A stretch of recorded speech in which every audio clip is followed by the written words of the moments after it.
If you would kindly lend me your ears for a few minutes, please listen to this humble speech of mine called Staying to One's Mind.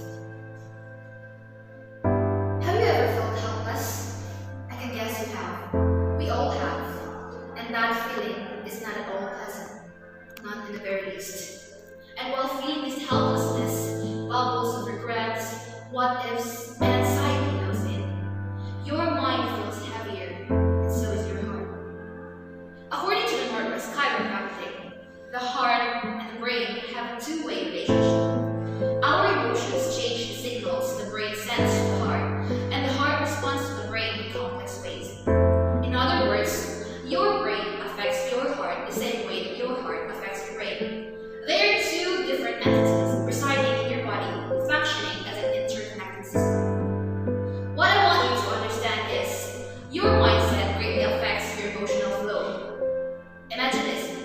You get a 12 over 30 score in your exam, and you thought of yourself as a failure, when in fact, that score alone does not define your entire grade.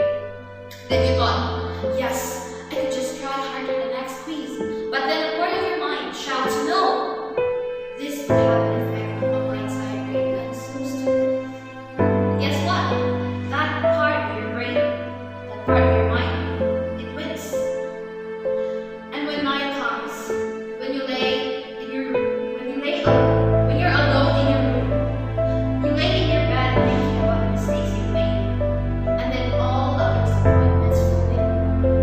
The time you let go of the opportunity to speak in front of the class, how you could have studied instead of reading novels the entire night, and how you could have saved the money you splurged for so many expensive things.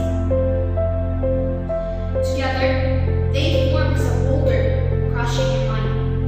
The black pigment inside the balloon floating in the middle of your mind bursts, and that black pigment, cold darkness, creeps down into your heart. And then you cry. You cry and cry until the tears just stop falling. But the tear in your heart, you know it hasn't hit. You expect